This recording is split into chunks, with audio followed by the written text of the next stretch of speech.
Welcome back to my channel. This is Nasu with Fight for Kidneys, where I come and talk to you about kidney health, how to keep your kidney health, how to protect your kidneys, and if your kidneys have failed, what can you do? Today I'm here to talk about another topic that may affect you if you still have healthy kidney, or may affect any one of us, and that's anemia. Most of you may hear the word anemia and they're like, what does that mean? You know, you might go to the doctor and they might say, hey, you are anemic. What does that mean? Anemia is a condition where your body is not producing enough red blood cells to carry oxygen to your vital organs. Okay, so when you have anemia, that means your body is not producing enough red blood cells, and you start getting that symptoms and you're like, what is it happening?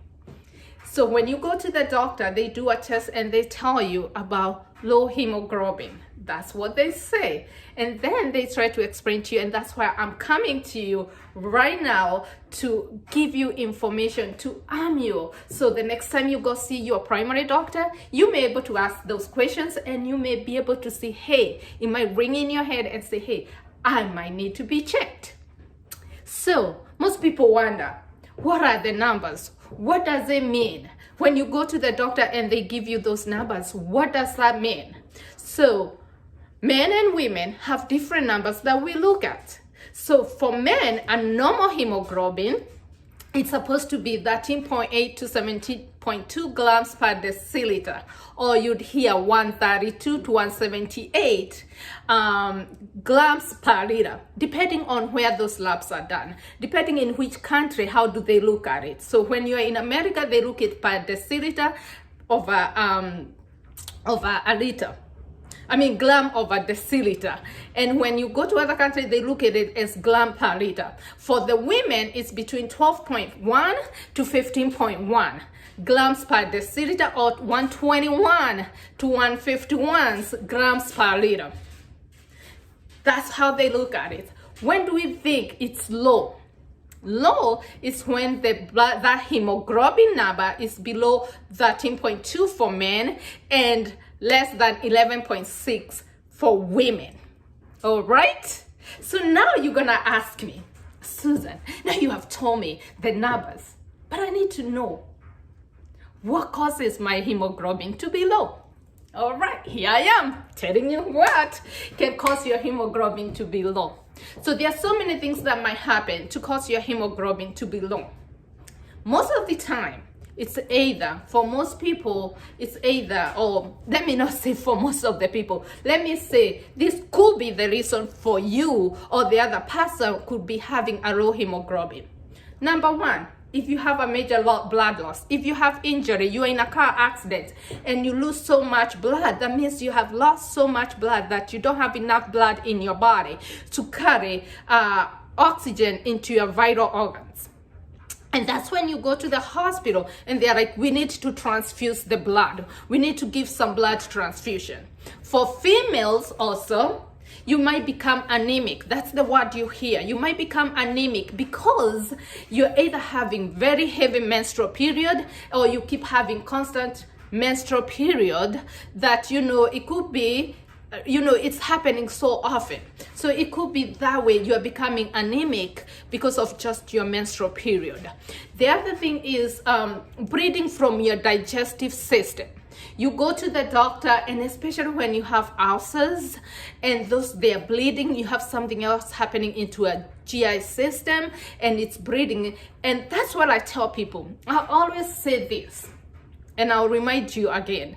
Your urine and your poop can tell you a lot. Even before you go to the doctor, your morning urine, your poop, and the way your poop look like look like can tell you more about your health. So I tell people, don't shy about looking your pee-pee or looking at your poo-poo to see how does it look.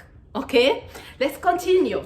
The other thing that can cause your hemoglobin to drop is sickle cells, kidney disease. For most people, that's one major problem we have with people who have chronic kidney disease. We have to keep monitoring their blood because they are not producing. Their kidney has a hormone that it produces to help stimulate the production of red blood cells. And if their kidneys are not functioning, so their body is not able to produce those red blood cells.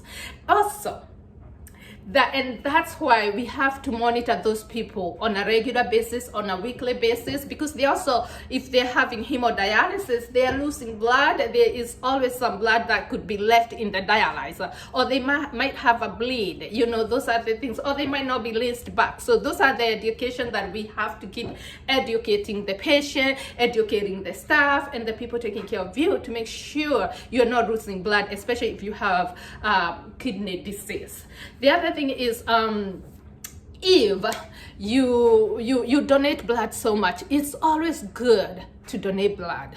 And I salute anybody who goes there, they see the blood bath and they go and donate the blood. Or somebody put in social media that we need a certain amount of blood. It's good. And that's, I appreciate that person who have that courage to do it. But also when you donate it, you get checks to make sure you have enough blood sufficient to be able to donate blood. But if you're donating, there are other ways people donate it to make money. And if you're donating that blood and you're getting paid, and that's a side of form of your income, make sure you're giving your body enough time to be able to make more blood. But don't go today, go next week, go the next week, or in a month. Give yourself time for your body to make that blood. The other thing is lack of essential nutrients, iron in your body, or B12 that help in the production of red blood cells. What else can happen? The other conditions that can make you become anemic and lose blood and not have enough blood in your, not have enough red blood cells in your body. And those are, like I said, kidney disease or chronic kidney disease. You could be going through chemo. Sickle cells is another one that you're making blood, but those the red blood cells are not able to move because of a certain shape of that red blood cell. So you might not be getting that enough oxygen in your body. The other condition is leukemia. And multiple myeloma, and I'll not exhaust on those ones. I'll come back and tell you guys for those things that can also cause your kidney to fail. The other thing that now people wonder, Susan, how do I know that I don't have enough hemoglobin? Guys, listen to me. You know those telltale signs that might be happening and you're like ignoring taking medication and saying, oh, I'm fine, this could be happening. One thing that I see a lot of people is feeling fatigued, feeling tired. They can't go. If you're having problem getting going over a step of stairs and you're feeling like you have shortness of breath, you can do, even if it's folding clothes, you're feeling tired, you can do something. That could be a sign that you don't have enough oxygen in your body and you don't have enough red blood cells to carry oxygen into your body. The other thing is headache. We ignore headaches. Sometimes we keep taking medicine for pain, for headache, but headache is another sign for something else is happening. If you're constantly having headache and if you try to rule what's the root cause, why am I having this headache, and you can't figure it out, you need to get checked. The other thing is feeling pale. You look at the palms of your hand, they should be pink, like pink color. But if they're not pink, they look pale. That's another sign of low hemoglobin or being anemic. If you look under your eye and if you see, it should be pink. If it's not pink inside your eye, right there, and it's not pink, it's pale, that means you have low hemoglobin. If you look under if you pull your mouth, and you look under your cheek, inside your cheek, or under your under your lip, and it look pale. That's a sign of low hemoglobin. What else? I think I have exhausted most of the signs and symptoms, but feeling dizzy, yes, you are feeling dizzy, and anything you do, or somehow you black out, it's called syncope. It's where you just lose conscious, or you lose your you lose some form of, how can I say it, you just lose it. And that's another sign you are doing something, and like sometimes you black out, and that's a sign of that you might have low hemoglobin.